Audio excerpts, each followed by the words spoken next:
ओम नमो भगवते वासुदेवाय नमः।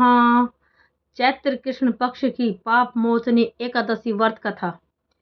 युधिष्ठिर ने पूछा, भगवान, मैंने फाल्गुन माह की शुक्ल पक्ष की एकादशी का महात्म्य सुना। अब आप चैत्र माह के कृष्ण पक्ष की एकादशी के बारे में बताइए। इस एकादशी का नाम और इसमें कौन से देवता की पूजा की जाती है तथा इसकी विधि क्या है। श्री कृष्ण बोले, हे राजन, एक समय मंदाता ने लोमस ऋषि से ऐसा ही प्रश्न पूछा था। तब लोमस ऋषि ने उत्तर दिया, हे राजन, चैत्र माह के कृष्ण पक्ष की एकादशी का नाम पाप मोचनी है। इसके व्रत के प्रभाव से मनुष्यों के अनेक पाप नष्ट हो जाते हैं। इसकी कथा इस प्रकार है। प्राचीन समय में चैत्ररथ वन में अप्सराएं निवास करती थी। वहां हर समय बसंत रहता था।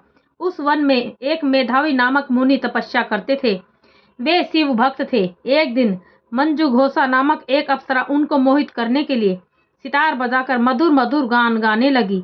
उस समय शिव के शत्रु अनंग कामदेव भी शिव भक्त मेधावी मुनि को जीतने के लिए तैयार हुए। कामदेव ने उस सुंदर अप्सरा के भ्रू को धनुष बनाया, कटाक्ष को उसकी प्रत्यंक्षा यानी डोरी बनाई और उसके नेत्रों को उसने संकेत बनाया और कूचों को कुरी बनाया। उसने मंजू घोषा अप्सरा को सेनापति बनाया। इस तरह कामदेव अपने शत्रु भक्त को जीतने को तैयार हुआ। इस समय मेधावी मुनि भी युवा तथा हष्टपुष्ट थे। उन्होंने यज्ञोपवीत तथा दंड धारण कर रखा था। उस मुनि को देखकर मंजू घोषा ने धीरे धीरे मधुर वाणी से वीणा पर गाना शुरू किया। मेधावी मुनि भी मंजू घोषा के मधुर गान पर तथा उसके सौंदर्य पर मोहित हो गए। वह अप्सरा उस मुनि को कामदेव से पीड़ित जानकर आलिंगन करने लगी। वह मुनि उसके सौंदर्य पर मोहित होकर शिव रहस्य को भूल गए और काम के वशीभूत होकर उन्हें दिन और रात्रि का कुछ भी ध्यान नहीं रहा। एक दिन मंजू घोषा बोली, हे मुनि, अब मुझे बहुत समय हो गया है, मुझे स्वर्ग जाने की आज्ञा दीजिए। मेधावी बोले, हे सुंदरी, तुम तो आज इस संध्या को आई हो, अभी प्रातः काल तक ठहरो। अप्सरा बोली, हे मुनि, आपकी रात्रि तो बहुत लंबी है। अब आप सोचिए कि मुझे आपके पास आए कितना समय हो गया है। उस अप्सरा के वचनों को सुनकर मुनि को ज्ञान प्राप्त हो गया और समय का विचार करने लगे। जब रमण करने के समय का प्रमाण 57 साल 7 माह और 3 दिन ज्ञात हुआ तो वह उस अप्सरा को काल का रूप समझने लगे। वह क्रोधित हुए और तप का नाश करने वाली उस अप्सरा की तरफ देखने लगे। उनके अधर कांपने लगे और इंद्रियां व्याकुल होने लगी। तब मुनि उस अप्सरा से बोले, हे दुष्टा, मेरे तप को नष्ट करने वाली, अब तू मेरे श्राप से पिशाचनी हो जा।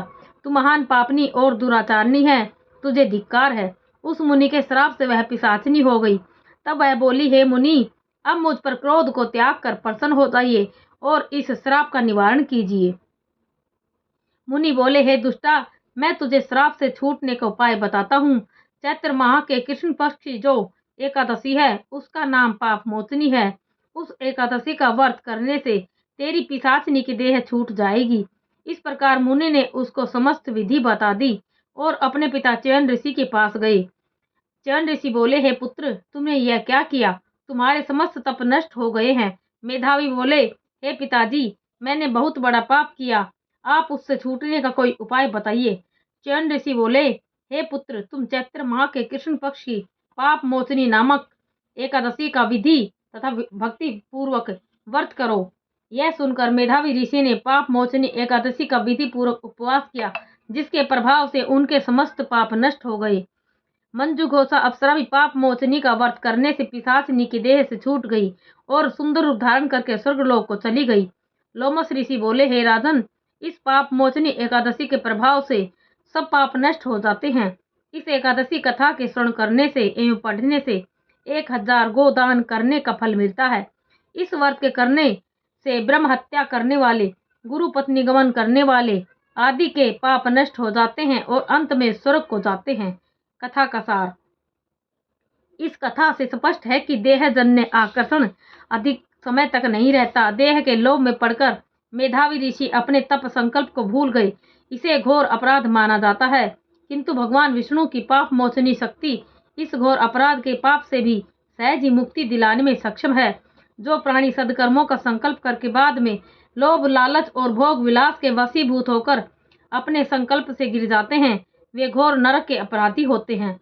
किंतु पाप मोचनी सभी पापों से मुक्त करके प्राणी को स्वर्ग का अधिकारी बना देती है। ओम नमो भगवते वासुदेवाय नमः।